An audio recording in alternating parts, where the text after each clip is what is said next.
ఈరోజు మనం షిరిడీ సాయి చెప్పిన ఏకాదశి సూత్రాల్లో 4వ సూత్రాన్ని తెలుసుకుందాం. సమాధి నుండే నా భక్తుల రక్షణ, నా సమాధి నుండే నా భక్తుల రక్షణ. 5వ సూత్రం, నా సమాధి నుండే నేను సర్వకార్యాలు నిర్వర్తించెదను. 6వ సూత్రం అంటే దాని తర్వాతదే, నా సమాధి నుండే నా మానుష శరీరం మాట్లాడును. షిరిడీ సాయి చెప్పిన ఏకాదశి సూత్రాల్లో ఈ 3 సూత్రాల్లో సమాధి సమాధి సమాధి అన్నది వాడారండి. ఇది మనం బాగా ఐడెంటిఫై చేయాలి. సమాధి అంటే ఏంటి? ముందు సమాధి గురించి తెలుసుకుంటే కానీ మనకి దీని మీద అర్థం కాదు. సమాధి అంటే మనిషి చనిపోయిన తర్వాత పెట్టేదాన్ని సమాధి అంటాం మనం జనరల్గా. అందుకని షిరిడీ సాయి చెప్పిన సమాధి నుంచే నా మానవ శరీరం మాట్లాడును అని షిరిడీ సాయి చెప్పారని చాలామంది షిరిడీలో ఉన్న బాబా సమాధికి చెవిపెట్టి, ఆ పార్థివ దేహం దాచిపెట్టిన ఆ పాలరాతి మందిరం సమాధికి చెవిపెట్టి బాబా మాట్లాడుతున్నాడు నాకు వినిపించిందని కూడా అంటారు. ఇదంతా వాళ్ళ యొక్క హృదయంలోంచి వచ్చిన మనసులోంచి కలిగిన బాబా వేషాలే తప్ప ఒరిజినల్ కాదు. బాబా దగ్గరికి తార్కడ్ అని ఒక ఆయన వచ్చారు. తార్కడ్ వారి మిత్రుడు. ఇద్దరు వచ్చి, నువ్వు బాబాతో గడిపారు ఒక రోజంతా, వెళ్ళిపోతున్నారు. బాబా గారు మిమ్మల్ని విడిచిపెట్టి మేము వెళ్ళిపోలేకపోతున్నామండి, నిన్ను వదలలేకపోతున్నామండి అన్నారు. అంతే కదండి, ఒక గురువు దగ్గరికి వెళ్ళి ఆ గురువు సన్నిధిలో గడిపి వెళ్ళేటప్పుడు మనకి ఏమనిపిస్తుందండి? ఆ గురువుని వదిలిపెట్టి వెళ్ళాలనిపించదు. చాలా కష్టంగా ఉంటుంది. ఎందుకంటే ఆ గురువు యొక్క ప్రేమ, ఆ గురువు యొక్క ఆత్మతత్వం, ఆ గురువు యొక్క అనురాగం, ఆ ఫీలింగ్స్ అవన్నీ చాలా కనెక్ట్ అయిపోతాం. ఒక మాస్టర్కి కనెక్ట్ అవుతాం. పత్రిగారు మా లివింగ్ గురు మాస్టర్, ఆయనతో గడిపి కాసేపు గడిపినప్పుడే వెళ్దామా వెళ్ళొద్దులే ఇంకాసేపు ఉందాం అనిపిస్తుంటుంది అనమాట. ఇది ఆ గురువుల యొక్క చైతన్యంలో ఉన్న అట్రాక్షన్స్ అవన్నీ. సరే, తార్కడ్ గారు అన్నారు, బాబా నిన్ను వదిలిపెట్టి వెళ్ళలేకపోతున్నావు అని. వెంటనే ఆయన ఏమన్నారంటే, ఎక్కడికి వెళ్ళాలి అన్నాడు. బొంబాయి వెళ్ళాలి బాబా అన్నాడు. అప్పుడు బాబా ఏమన్నారంటే, బొంబాయిలో నేను లేనా అన్నారు. బొంబాయిలో నేను లేనా? నువ్వు బొంబాయిలో ఉన్నావు, నేను కాదనట్లా. అయితే బొంబాయిలో మేము నీతో మాట్లాడాలి కదా, నీ మాటలు వినాలి కదా అన్నాడండి. తార్కడ్ గారు ఈ మాట అనగానే బాబా అతని కళ్ళలోకే చూశాడు. అతని కళ్ళలోకే చూసి చాలాసేపు అలా ఉన్నాడు. ఉండి ఒక చిన్న నవ్వు నవ్వి అన్నాడు, తార్కడ్, బొంబాయిలో నేనున్నా, ఈ విశ్వమంతా నేనున్నా. నా మాటలు, నా పలుకులు వినాలంటే నేను సమాధి నుంచి మాట్లాడతాను. మనం ఇందాక చెప్పుకున్నామండి, మోడల్స్ ఇది వాడతాము, అది మేము ఉపయోగిస్తున్నాము అని చెప్తారు. అలాగే బాబా కూడా ఒక మోడల్, మన గురువులందరూ మోడల్స్ అనమాట. నేను నా మానుష శరీరం సమాధి నుంచే మాట్లాడుతుంది. అది మామూలుగా భాషలో మాట్లాడుకోవాలని చెప్పాలంటే నేను సమాధి నుంచే మాట్లాడతాను తార్కడ్ అన్నారండి. చాలా మంచి పాయింట్ ఇది. మనం తార్కడ్ గారికి థ్యాంక్స్ చెప్పాలి. ఎందుకంటే బాబా ఇప్పుడు దేహంలో లేరు, కానీ మనం మాట్లాడాలంటే మాట్లాడతానన్నాడుగా, దేని నుంచి మాట్లాడతానన్నాడు? సమాధి నుంచి మాట్లాడతానన్నాడు. షిరిడీ సాయి భక్తులందరికీ నేను చెప్పే ఒక గ్రేట్ న్యూస్ ఏంటంటే, బాబా సమాధి నుంచి నేను మాట్లాడతానన్నాడు. Any time, any place, anywhere. సమాధి అంటే ఏంటి? అందరూ మళ్ళీ ఆలోచన చేయకండి, షిరిడీలో దాచిపెట్టిన సమాధి అనుకోకండి. ఎందుకంటే షిరిడీలో సమాధి గురించి చెప్పేటప్పుడు బాబా బతికే ఉన్నారు కదండి. బతికున్న వ్యక్తి ఎవరన్నా తన సమాధి గురించి చెప్తారని చెప్పరు కదా. అంటే బాబా అక్కడ ఏం చెప్తున్నాడంటే, సమాధి నుంచే నేను మాట్లాడతానని అంటే అర్థం ఏంటంటే, పతంజలి చెప్పిన సమాధి. మీరు ఇది అర్థం చేసుకోవాలి. పతంజలి మహర్షి చెప్పిన సమాధి, ఆసనం, ప్రాణాయామం, ప్రత్యుహారం, ధారణ, ధ్యానం, సమాధి. అంటే బాబా 6వ మెట్టు మీద ఉన్నారు, మనం మొదటి మెట్టు మీద ఉన్నాం, మఠం వేసి కూర్చున్నాం బాబా ముందు. అంటే షిరిడీ సాయినాథుడు చెప్పిన సమాధి ఆ సమాధి, ఈ సమాధి కాదండి. అందరూ ఈ సమాధి అనుకుంటున్నారు, కాదు ఆ సమాధి. నేను ఎలా చెప్పగలనంటారా? అప్పుడు బాబా బతికున్నారు, శరీరంతో ఉన్నారు. శరీరంతో ఉన్నవాడు ఎవడన్నా సమాధిలోకి వచ్చి మాట్లాడుకుందాం అంటారండి?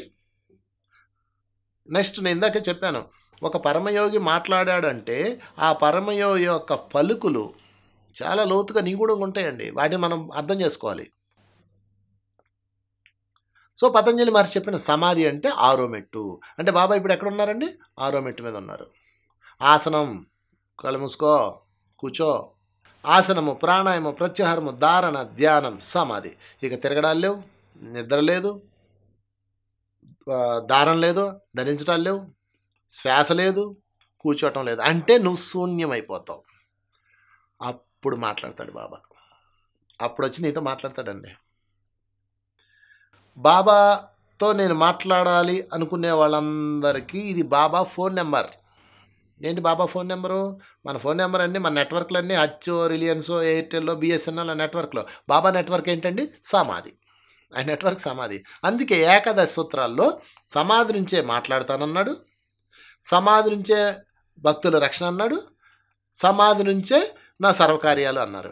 అంటే ఈయన సమాధి అన్న పదం విరివిగా వాడారు. ఇది బాగా మనం పెట్టుకోవాలి.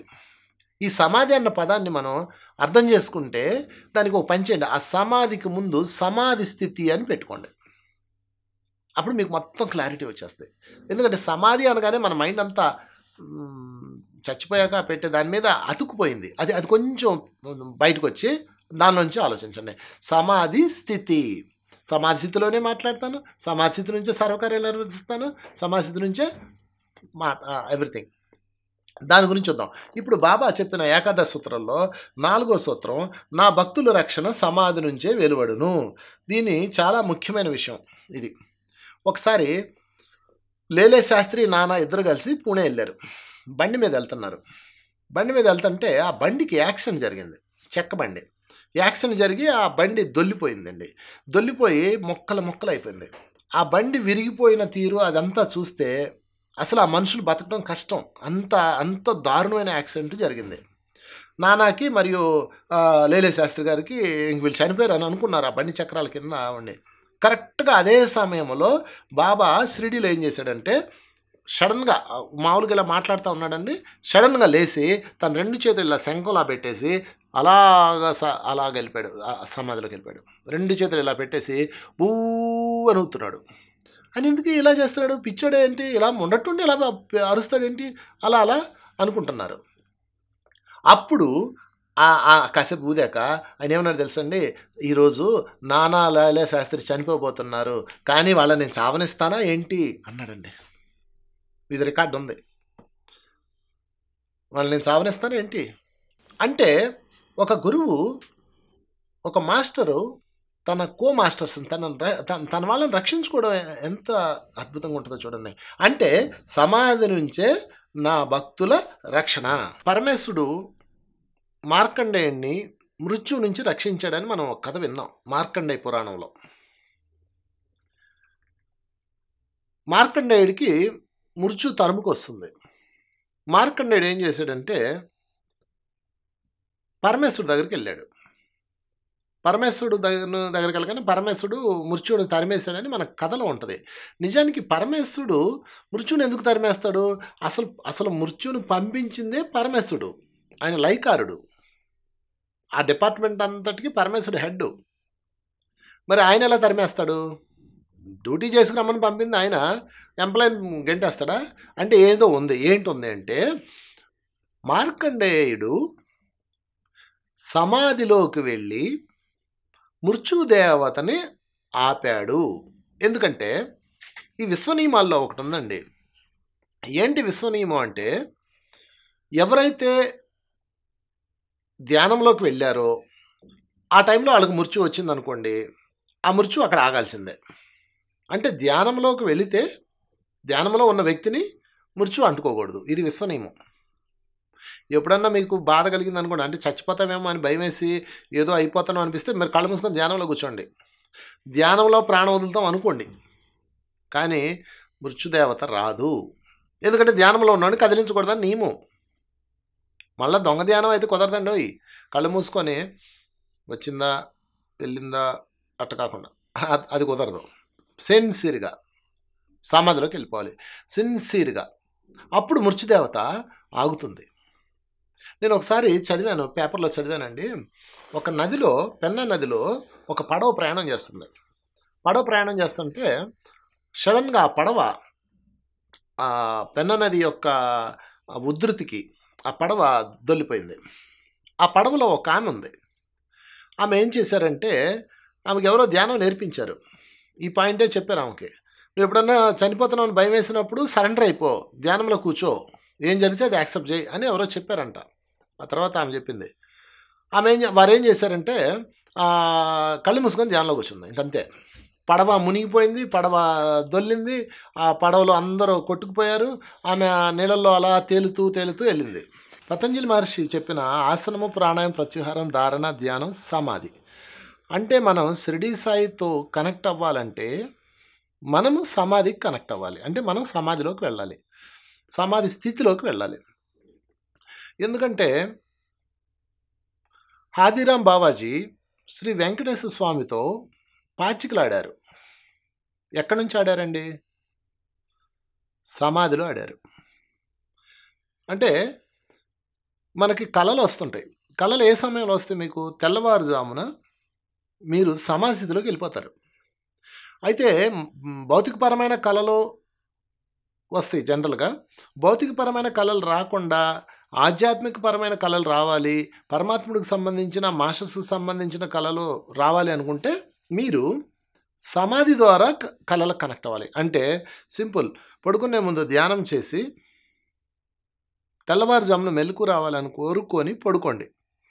కరెక్ట్గా మీకు తెల్లవారుజామున మీ సూక్ష్మ శరీరం ఛార్జింగ్లోకి రాగానే మాస్టర్స్ వచ్చి మిమ్మల్ని నిద్రలేపుతారు. మీకు మెలకు వస్తుంది.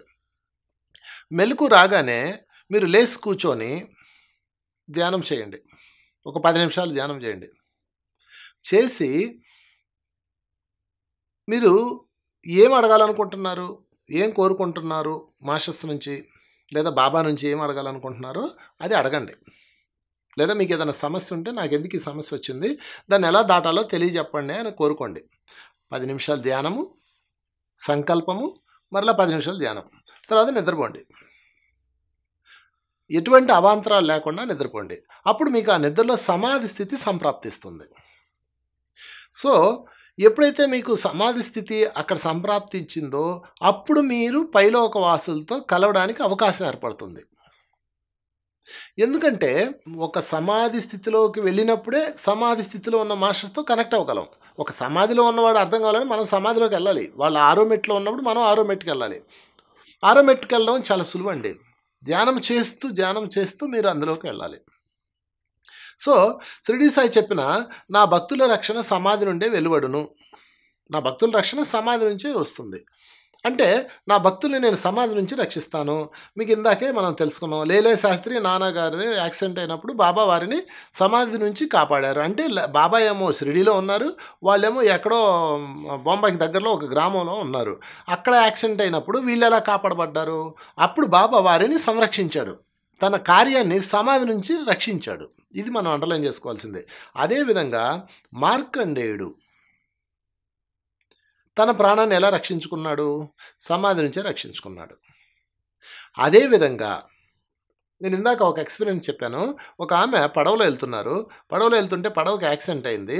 ఆమె భయం వేసింది, కానీ తనకు ఒకటి గుర్తొచ్చింది.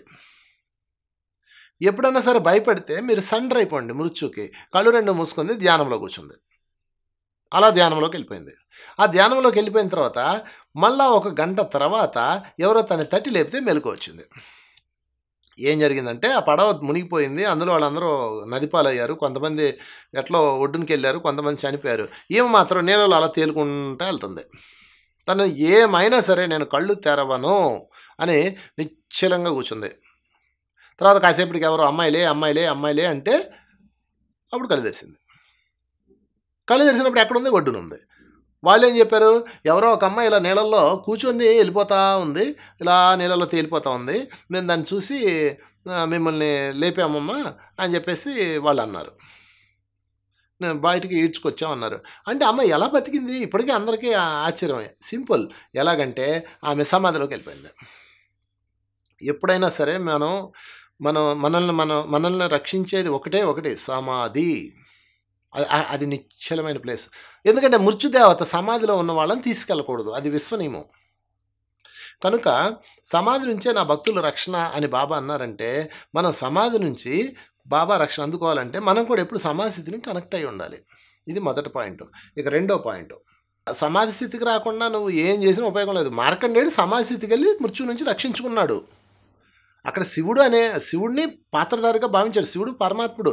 అక్కడ శివుడు అనే శక్తిని ఉపయోగించుకున్నాడు. శివధ్యానం చేశాడు కాబట్టి శివుడు అంతే. మీకు ఇంకొక స్టోరీ చెప్తాను. ఒక రాజుగారికి మృత్యు వచ్చింది. అతను చనిపోతాడన్న విషయం తెలిసిపోయింది. పండితులు చెప్పారు, నువ్వు ఈ రోజుతో మటాష్ అని. చాలా భయపడ్డాడు. నేను ఎలాగైనా సరే నేను బతకాలి అని చెప్పేసి ఎలాగనంటే అప్పుడు చెప్పారు, అయ్యా మార్కండేయుడు పరమేశ్వరుని ఆశ్రయించి బతికాడు, నువ్వు కూడా వెళ్ళు అని చెప్పారు. చెప్పగానే ఇతను పరమేశ్వరుడు ఆఫీస్కి వచ్చాడు. కైలాసం వచ్చాడు. అక్కడ పరమేశ్వరుడు ఆఫీస్ ఉంది. ఆఫీస్లో లోపల పరమేశ్వరులు ఉన్నారు. లోపలికి వెళ్ళాలని విజిటింగ్ కార్డు ఇచ్చాడు. విజిటింగ్ కార్డు ఇవ్వగానే రాజుగారిని సరే నువ్వు పక్కన కూర్చో అని చెప్పేసి కూర్చోబెట్టారు. ఆ పక్కన ఎవరున్నారు? గరుత్మంతుడు ఉన్నాడు. ఈలోపు రాజుగారు కూర్చొని ఉన్నారు. గరుత్మంతుడు ఎవరు నువ్వు ఏంటి అని అడుగుతున్నాడు. అదే సమయంలో యమధర్మరాజు ఫైల్ పట్టుకొని శివుడు గారి దగ్గరికి వెళ్ళాడు. ఆఫీస్ లోపలికి వెళ్ళాడు. ఆయనకి పర్మిషన్ అక్కర్లేదు కదా, is the one of the master. వెళ్ళగానే ఆ యమధర్మరాజు అతని వెనక ఇలా చూసుకుంటా వెళ్ళాడు. చూసుకోగానే అతను ఏమన్నాడంటే, వెంటనే ఆ రాజుగారు గరుత్మంతుడితో ఏడవడం మొదలుపెట్టాడు. గరుత్మంతుడి దగ్గర అతను ఏమన్నాడంటే, ఎందుకు ఏడుస్తున్నావు నువ్వు అన్నాడు గరుత్మంతుడు. అంటే ఆయన ఏం చెప్పాడంటేనండి, ఇప్పుడు నాకు మృత్యు వచ్చింది, నేను రక్షించబడడం కోసం నేను ఇక్కడికి వచ్చాను. తీరా ఇక్కడికి వస్తే యమధర్మరాజు నన్ను చూసి లోపలికి వెళ్ళాడు. ఇప్పుడు బయటకు వచ్చినప్పుడు నన్ను తీసుకెళ్తాడు. సో నాకు ఈరోజు మరణం తప్పదు అని ఏడుస్తున్నాడు. వెంటనే గరుత్మంతుడికి ఒక ఆలోచన వచ్చింది. ఏంటి ఆలోచన అంటే, ఇప్పుడు వీడిని కనుక రక్షిస్తే చరిత్రలో నా పేరు ఉండిపోద్ది అని చెప్పేసి ఏం చేశాడు, అతను తన భుజం మీద ఎక్కించుకొని జామ్మని ఎక్కడో కాశీ దగ్గర ఉన్న కొండ గుహల్లో అతను దాచిపెట్టి ఒక బండ అడ్డం పెట్టి మళ్ళా వచ్చి ఆ సీట్లో కూర్చున్నాడు.